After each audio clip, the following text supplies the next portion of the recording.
Hello, welcome to Now It's My Turn. I'm your host, Lana McAra, and today we're going to be talking about art. I am so excited for our guest today. Cory MacDonald is going to be with us. Welcome, Cory. So good to be here. Thanks so much, Lana. Cory MacDonald is a creative healer. She inspires her work as art therapist, heart speaker, energy healer into advanced cognitive coach training. After over 2 decades of living abroad in 5 countries, Cory loves teaching people how to transform heavy emotions into light and joy-filled living by opening to innate creative intelligence. Cory especially enjoys working with those who don't realize how much creative power they have. Cory shares her findings in her upcoming book, Life in Full Colors, Unlock Your Childlike Curiosity to Uncover the Creative Intelligence You Are. And a link for that is in the description box below. Canadian-born and now based in Belgium with her husband, 3 teenagers, and their dog, Cory's key desire is to help each person uncover and come to love their whole unique and colorful self. And you can find more information at creativehealingwithcory, CORRY.com. Welcome. Oh, it's so good to be here, Lana. I'm looking forward to this conversation. Yes, this idea of art, and just to give a little connection for where I'm coming from with it. I am a published author. I have more than 30 published books. The first 22 or so of my books were novels. I've won national awards for my novels.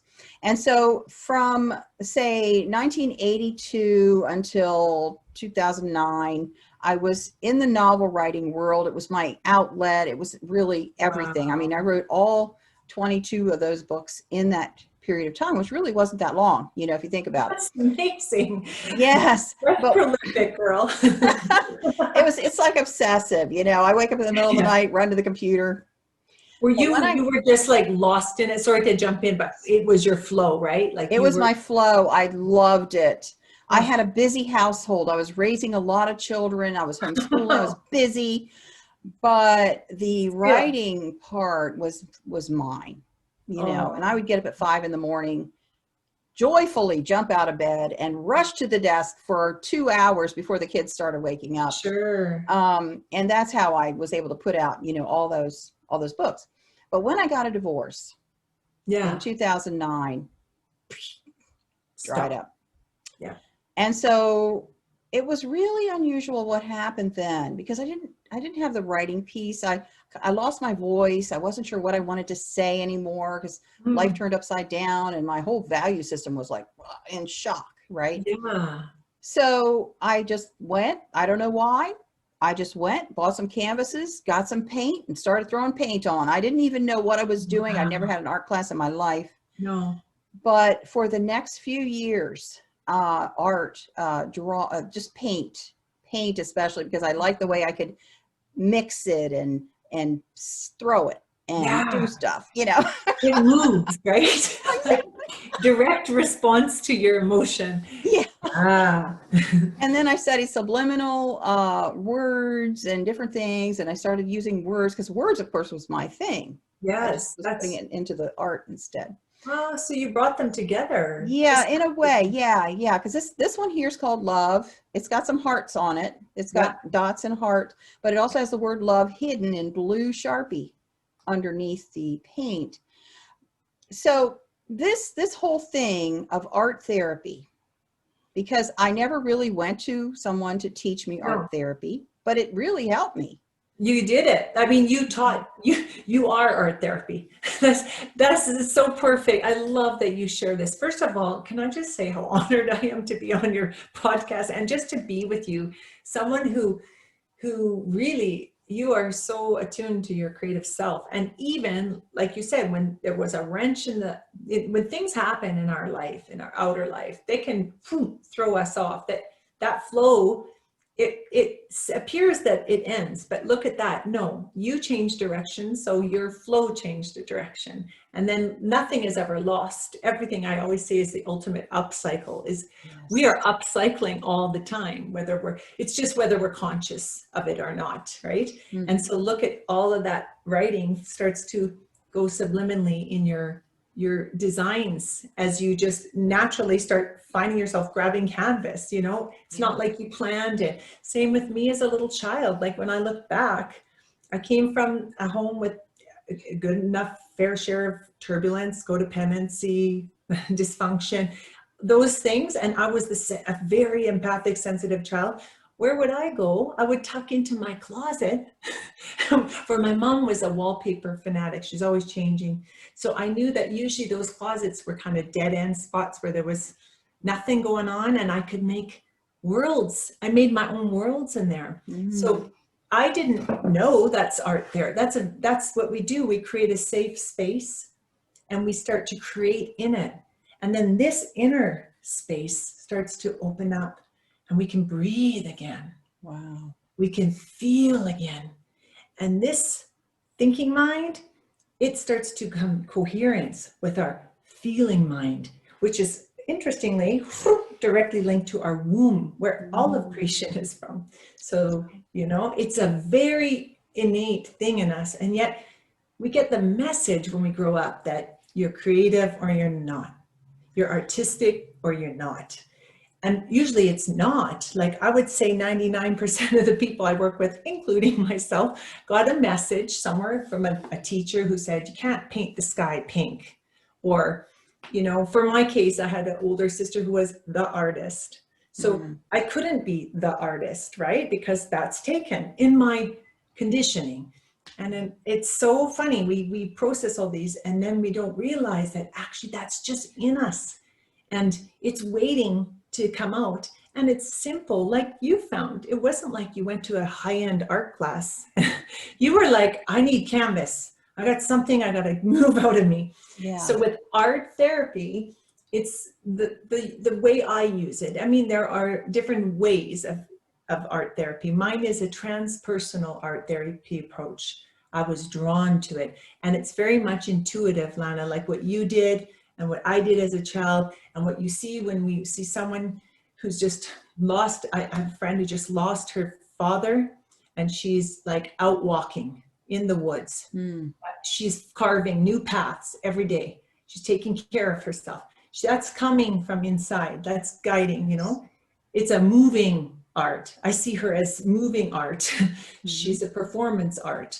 And so all of that is when we have transpersonal art therapy, we're talking about body, mind, spirit, and transpersonal, the cosmos, so that our inner creative intelligence is completely lining up with the creator, the universal, whatever we're going to call it, God, Allah, it's there, that force.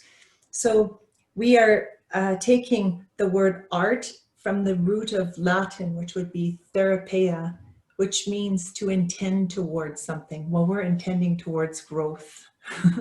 We're just intending to line up with that so that we can continue to grow through our most painful, darkest hued challenges. And then that's the therapy side. The art side is not the art with the capital A, Picasso. That's beautiful, that's important too. But when we're doing art therapy to heal, we're looking at art as getting our energy in motion. That's what emotions are. And not looking at emotions as positive, negative, good, bad. We're looking at the whole thing like a cracking open a 125 new Crayola crayon box. And we're saying like, oh my God, look at that heavy gray. That's important to pay attention to, because sometimes life is heavy and gray, but there's information in there. And when we own it and name it and claim it as ours, I teach people how to do that simply by doodling and by playing with color, to own those things and to learn how to upcycle them as the ultimate art material so that they can pivot into a lemon yellow or some different vibration. But when we don't honor every color that we are in the box of crayons, then like I did it for a decade trying to be Pollyanna Sunshine, and it just spiraled me down into a depression because it's disowning and dishonoring our whole story. As you wrote so many stories, you know that to make a great novel, you don't just talk about the dessert bar, you got to talk about the whole bloody buffet, like, you know, even the carvery table and the whole business, you know. Yeah. That's in a nutshell what I do and what I share and what came to me to heal me, because I didn't always know this stuff. I really didn't. So I'm grateful. I'm grateful for the Yes. arts for us, Lana. I think we've really been blessed to have them come naturally through us and not be shut down. Because I would say most people, when they listen to me, they say, and you probably get this too, when you tell people you wrote those books or they see your painting, as I was drawn to Lana's painting before we hit play, I was leaning into it. So its vibration is pulling me. And I bet you get this where people will say, oh, you're lucky to be creative, or I wish I could work with you, but I can't even draw a stick man. And it's to those people I say, good, because you'll come at it not in your thinking mind.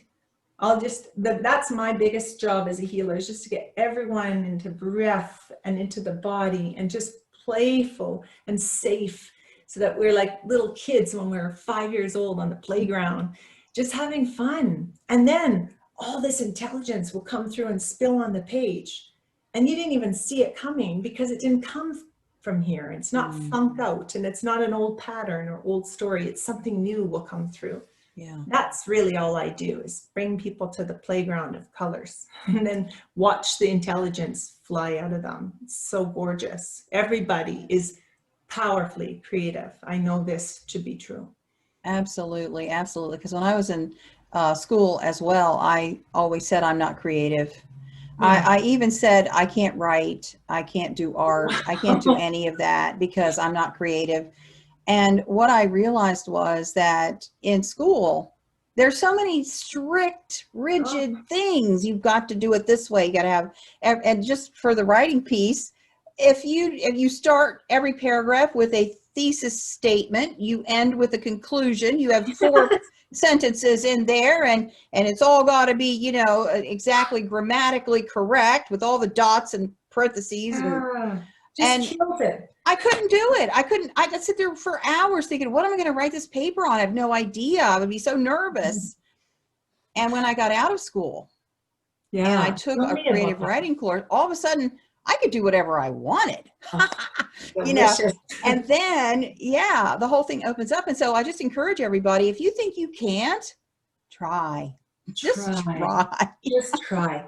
And you know what? The best thing, oh, I love what you just spoke of. That is like, I'm literally got goosebumps of joy, because that's it.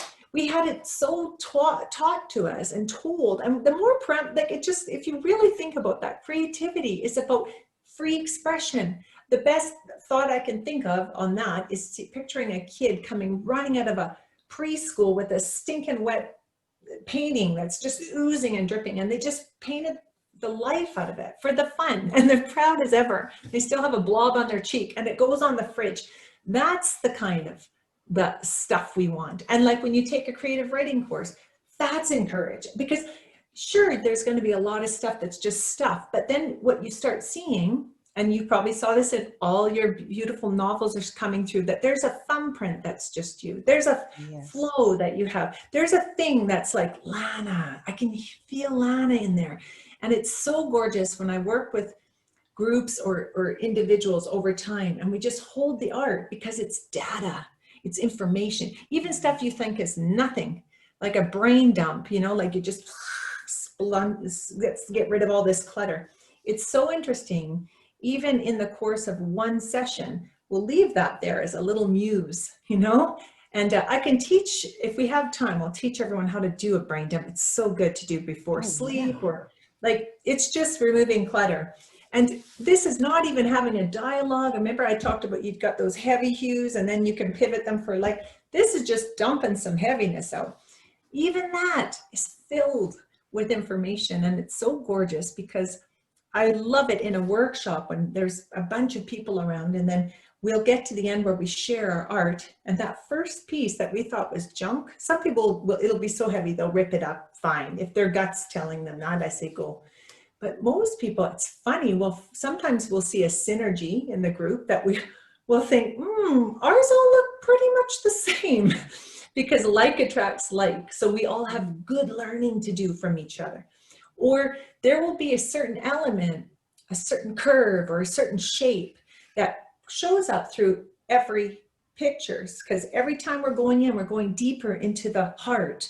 So something will come through and then we'll zoom in and we'll go deeper. And it's so beautiful because as you're playing like that child, all of a sudden, you're open to downloads, information, ideas, all sorts of things, so that that seemingly piece of junk paper will start to make sense. Your consciousness will look at it and say, oh my gosh, this is something. If not in the workshop or in the session, you'll be walking down the street. For me, it's t-shirts. And I'll see a flash of the image that I made, and then a t-shirt will come through, and it'll always, like there was one time I was like really working out. You can put any problem in the art, as you know, Lana. So mine was like, I was at a point with an old friendship, and I thought, I think it's really run its course. Like it really, I feel like the healthiest thing for me is to lay a good boundary and to move. And I did, but I did so quite quickly that I did it from here. And I was really second guessing, because this has got to be connected and coherent to make the choice. So I started to think, oh, is that old Cory running away? Fight or flight, right? And I'm living, as you said in the introduction, my fifth country now. That's due. It's now a blessing, and I'm conscious of it. But my first move was total flight. Across the earth. So, you know, but divine can use all that when you get aware. And now it's so good because I can work cross-culturally and understand things differently. But at the first, I was just running. And so when that happened, and this is recently, so I mean, I'm doing this work on me all the time. Oh, yeah. And, you know, it's never ending. And so I checked in, and I thought, I'll just check in. So I owned it in the art. That's it. The first thing we do, I just put it in. What does it look like? What does it feel like? You have no idea what's going to come out. You just grab the colors that feel right. All of a sudden, I saw this big U shape. Didn't really understand it. I go outside of my house. I go to the grocery store, and it says, take a U-turn now. Yeah, so that was just another with the U-turn t-shirt was beautiful guidance. And it was too aligned with what happened in the art. So it's nice. You'll get the affirmation from the divine in any shape or form. But I always, for my soul's journey, tends to be, I'm so thick, sometimes I need literally a sign or a t-shirt to tell me, you know. Yes, yes. So how did living abroad stimulate you or inspire you to help people in this way? Oh my gosh, what a great question. I think it was the whole part of my journey now that I look back on it. You don't know it at the time. Like I said, I thought, oh, it's a fresh start. That was before I understood anything about healing, anything about myself. I was literally jumping at a chance to run away and be overseas. And our first stop was Japan. And when I got there and I realized very quickly that, oh, I got aware, at least this first thing was, I'm just re-meeting everybody I ran away from in Japanese form.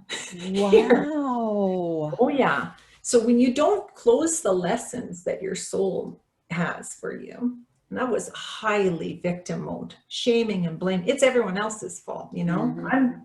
I'm fine. So I'm going to run away and start a new life. And so my husband and I went overseas right after we got married, and all of a sudden I'm thinking, you just remind me a lot of my sister.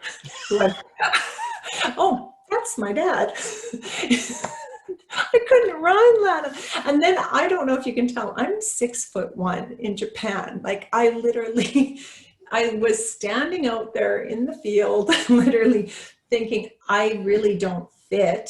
So I was isolated from my family. I thought I'll just run away. I won't deal with it. Then I was isolated from myself. And then it started happening that I started to realize I don't know if you've ever gone through this, where you have this in your awakening, if this was part of your journey, where you realized how disconnected you were from your inside self to this self, you know, this one, the masked one, playing all these games. And and struggling to get through the day just started to compound. You can only keep that up for so long. And then I had lost, even though I didn't like my supports, I had lost them. So I was really isolated, and it got to the point, it was really hard, because then I started to have children. One, my second, it was my third, when I had them all playing around me. And I remember laying back, I think I was about 37, and I was so tired, and I just couldn't get up again, you know. The anxiety was hard. I would wake up and I named it for myself, the big fear. Like this dread was on me. And I remember distinctly the terror of hearing a TV reporter who would translate in English, and all that would play through me was this one story. As there's this coastal road where Japanese women who were feeling so desperate, stuck at home with their children, were buckling their children in and buckling themselves in and driving right off that road. That's how low I was. That's how, that was my only tool. That's how little information we have about caring for the heart. Yeah. I was a valedictorian. I was perfect on the outside.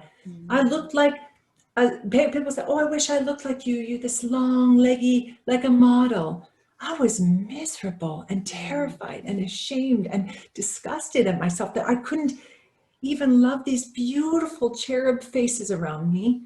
And also the terror of thinking, everything I grew up in my family of dysfunction, where you take your emotions, shove them down, burst out anger and put it all on your family, then put a happy face on out there. I'm doing that to them. And so my only tool was that. Thank God I have such a beautiful, strong sister. And on the other side of the planet, I picked up, back then was remember those Snap mobile phones, and I prayed that she was awake, and I put it there, and I remember just saying, I just could feel that mask fall. I was terrified, but it felt like hope, that's new. And I said, Shem, I'm a mess. Like this is off. This is my option.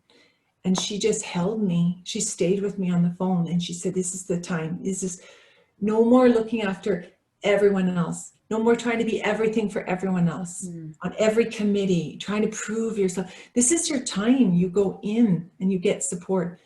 And that was the first time I met. I looked, I remember hanging up thinking, that was good medicine, but I'm so tired. But just, step by step, choice by choice. And as you know, as Joseph Campbell says, once you take one small step towards the gods, 100 will come towards you. So, the right book would come, or the right friend would come and say, you go this way, and I'd just go that way. I was like, just listening, And I'll never forget this one therapist who, like us, art was her solace. She was a musician, interestingly. But she listened to me and she said, you've got to stop this running outwardly to fix it. It's a disconnect from the truth of who you are. And you are so much more than you ever have seen yourself to be. And she said, all you got to do, Cory, is stop running and just start the day in silence. Just like you did, Lana, getting up early before anyone else to do something creative. She said the same thing. She said, for you, it's colors. Fine. Wake up. Before anyone wakes up, light a candle. Even if all you can do is pick up one color and just paint that color. Start to move in a new way. Start to do a whole new thing for you. And then, only then, do something for another, but not till this is full. So if you just don't only do that in a day, that's more than enough. And then she said something that I always end up telling somebody at least every week, because I still remind myself it. She said, you have a baby, over his crib is a mobile. And when a baby has a mobile over the crib, to move that mobile, you don't go in the bedroom and whack the whole thing. She said, right now you think you have this problem. You got the marriage, and then now you got these kids, and now you've broken everything back home, and you think you've got to fix all those pieces of the mobile. But the thing is, when you work with the universe, you just got to find you on that mobile. And then you tap that piece and you watch it, Corey. All of it will start to move with you. And some of those pieces won't like it. They won't like that you're not Pollyanna Sunshine running around for them anymore. Mm. But some will come and stand and move with you and they'll support you. And then it will be true. You'll be moving as you. Changed my life. Wow. And I honestly think, wow, Japan was my first stop. And that was really the stop I needed. It looked like I was running, but look at how love catches you. Yes. It catches you and takes you. And okay, I was stubborn. That took me years. That took me over a decade, but I was like ignoring. And so I got more pain and more pain. But look at how love upcycles even my lowest is now. I can sit with a woman or a man or a child in that depth of pain, that self-loathing. That's okay. That's a really dark crayon. And it's okay because it's real. We've all been there in our own way, you know? So I think being overseas for my soul, which I think is a bit of a butterfly, it's jumped from country to region to, there's something in me that always has to learn something, whether it's a new healing modality or there's maybe something I got to shake off my old conditioning that I just allow it. I just allow the discomfort of adjusting. And now I kind of love it. I see it as an adventure and I trust the process. So yeah, it's been an interesting journey for sure. What a great story. Wow. And now I know why we resonate so much. Because from the minute we connected, I think it was just like through Facebook Messenger or something. It was not even really a conversation. We've never seen each other's faces until today. It's so gorgeous. We really feel this synergy, don't we, Lana? Yes. Yeah, absolutely. I felt it immediately. I would love to hear from you what's resonating, and tell me a bit of your life journey that dovetails with that. When I went to your website, which I encourage everybody to go there, give us your link. Please go there because I love to give stuff away too. There's a lot of stuff for you there. So it's www.creatinghealingwithcory.com, and Cory is spelled like sorry, but take that S off and put a C. So Corry. It's very Canadian. Put a sorry Cory. When I saw your website and I saw your art, I felt it in my heart. I just felt it in my heart. I didn't really know why. I didn't analyze it, but I knew that we resonate with each other, and our interactions since then has been just amazing. So absolutely. I lived overseas as well. I grew up in the US, but I lived in the Caribbean for 14 years. Oh my gosh. And then I came back in 2001. So that, and it's been kind of hard for me to be back in the US. I mean, the turmoil and stuff like that, I'm like, hey, there's other places to live. You don't have to go through this, you know? I know. People talk about this culture shock, but to be honest, I think if some of us, I do believe we're like, Elizabeth Gilbert says some people are jackhammers and they just hammer into one, and some are butterflies. And I can sense that you are. Usually highly playful creatives are. We want to catch new ideas, like and cross-pollinate, right? So I know people said, oh, culture shock's going to be hard, Cory. And I said, I think the reverse culture shock. A few times we tried to come back to Canada and it was very jarring because you've gone on a journey and change. I bet the Caribbean really was rich for you. And then you try to come back and you look the same, maybe not, but people who haven't left treat you as though you're just never left, but things have happened, right? Did you find that going on inside? Absolutely, because in the Caribbean, we were in a third world country that was, the people were super poor. The way we lived was super poor. We didn't have water a lot of the times. We didn't have electric a lot of the time. We lived in the jungle. Our kids were running up through the jungle with fishing in the rivers and doing all the great, stuff that they did. Yeah. making handmade toys with the native kids and all that. It was great. But Amazing. what I experienced over there, 14 years of no winter for one thing, which I love. Yes. Now I have a hard time with winter, but freedom.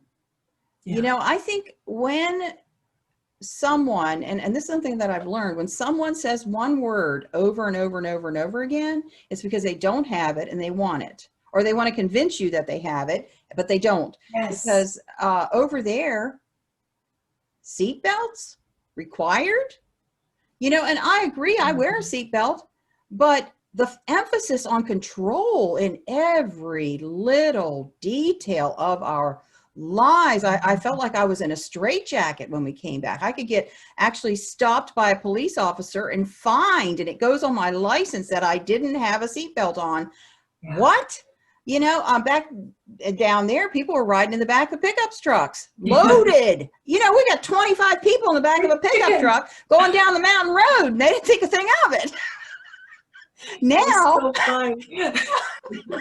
Oh my gosh, I lived for a few years in Thailand. It was like this. Oh my gosh. And like, you're right. And we would come home visiting, and people, you know, I remember a friend saying, "Oh, don't worry, I've got lots of car seats for you," and everything. I'm thinking, we could just put the babies on our lap. As you do, like when you're living in that like lifestyle, right? So it's funny, those things just are they're not even there. So you're carrying a lot less density. Really, a lot less density. Yes. In Delaware, where I live in Delaware, they just banned plastic bags. And so now, you know, in my mind, that's now like semi-American, not fully American. I'm thinking, well, that's good. I agree. Plastic bags are bad for the sea life and all that kind of stuff. But now I've got to think every time I go to the grocery store about if I have my bags with me, and it causes stress in my life. It causes me to like, you know, and these little things really play into what you're saying. They just pile on stress, and we don't even realize it because we are so enmeshed in this lifestyle, wherever we may be, that we are walking under a weight, and we don't really understand why we feel so bad, why we're so tired, why we're grumpy. Oh my gosh, I so hear you. And it's so true. It's all actually in our energy field. Yes. Right? And I actually can see some fields. I can't see details, but I have a friend, and there are many who can see literally what is stuck there, you know? Mm-hmm. And that's really important to talk about, because that's the stuff that keeps us awake at night, but we don't know why. And that's, you know, the stuff that has us triggered or barking at someone, and you're just thinking, because if you're maxed out, you're carrying all that. And then the one, it's like a dripping tap. And then that one just gets you, just, you know, can go off. Actually, this might be a beautiful time, a segue to show a brain dump to how to get rid of that. Could we do that? Yes, okay. Yes. Because I always happen to have my crayons in my oh, it's sad but true. And I honestly, I love, it's like, you know how some people love to show off their diamonds? I love to show off my crayons as candies. And I am going to show them off because I think for anyone who's going to be listening to this, these are things that you can get at the kids. I think that this one was the 100 yen store, which is like the dollar store in Japan. These are things that you just pick up. None of this, the stuff I'm going to show you, do it with the most simple. If you have kids at home or you have a junk drawer, we always have a junk drawer wherever we just dig out old markers and stuff. Keeping things simple keeps us out of this and just lets us play like those 5-year-old kids running around with wet paintings we were talking about. So that's the kind of energy you bring to this. And what I'm going to show, and I'll do it kind of like this so you can see, it's called a brain dump, and it's born out of, have you ever heard, Lana, or read of The Artist's Way by Julia? Yes. Yeah, brilliant book. That's a brilliant book. I mean, that's just gold. Yes. So she does a lot with writing, which is, everybody's different, right? Look at Lana, you're the writer. You shared in the beginning that how about the first therapist I saw? She's a musician. We all move it different ways. And actually it's nice to do a combo of all of it. Move in, and often in workshops, we'll do that after. We'll make sounds to the art, or we'll get dance into the art. But this is a beautiful way with just some crayons. And I mean, even when I lived in Bangkok, I would be trapped in the back of a taxi in crazy traffic that didn't move because there's no real rules. That's when it's fun to live in the jungle when you're in the countryside, but when you get to the dense cities, like you can be, Oh yeah. you know, it was 2 miles for an hour. Knowing I'm late, and I'm a Virgo, so I get stressed. So I would just even have a piece of paper, an old receipt in my purse, and do this with a pen. So desperate times you can do this. But I love to use chalk pastels because they're almost like paints without water. And what I mean is, when you lay down a color of chalk pastel, it's like massage. In fact, on my website, one of my free resources, because it's COVID and I'm missing massages, I made a way you can create your own internal color massage. And it's through these chalks, because when you lay down colors like that, then you can start blending them together. And they feel so good. And what you can do is, the mind doesn't know the difference between real and imaginal states. So in my massage, I tell you to go to those, scan those pain points. And as you're rubbing your paper, you feel it in your, oh, I can feel my back. So it's really fun. But the brain dump is the one where you come inside of yourself. So maybe we'll do that, just a few breaths inside. So just feel your seat bones on your chair, or if you're sitting on the ground and your feet on the floor, bring your back up and your head to the sun or the moon. I'm coming more moon. And just quiet into yourself. So just close your eyes or part them halfway and just come into your whole breath. And just inhale a beautiful, deep, nourishing breath. And as you exhale, feel it just spiraling down, down, down, right through your belly, your hips, all the way down to your toes.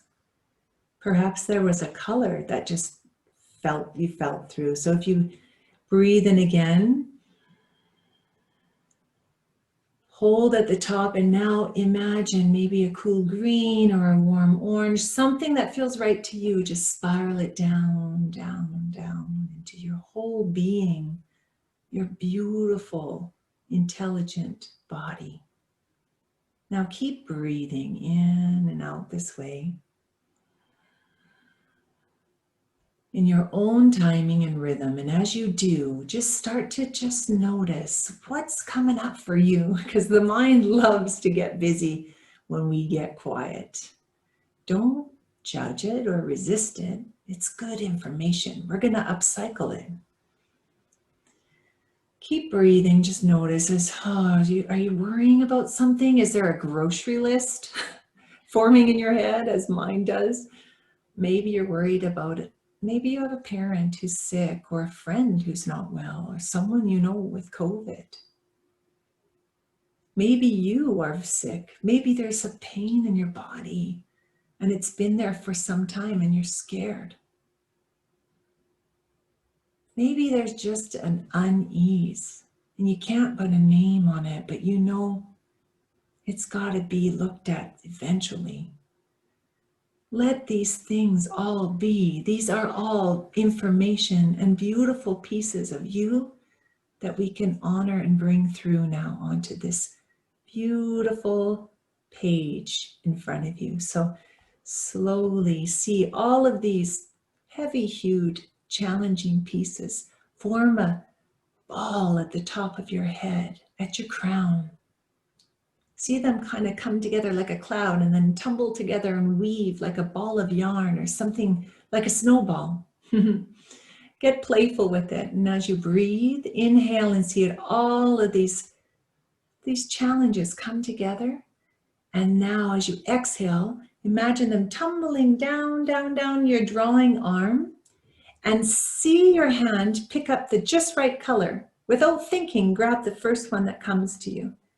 And now, imagine as I do this, you're watching me, you can open your eyes, and imagine that what I put out is coming out of you. So right now, my hand just grabbed this yellow, or this blue on my yellow. And this is what you would do, something like this. But this is my particular way. You might do something like shark's teeth. You might find, no, Cory, I have a heaviness. This is how you dump energy and motion out of you. Or maybe you feel like, Cory, I feel really caged in.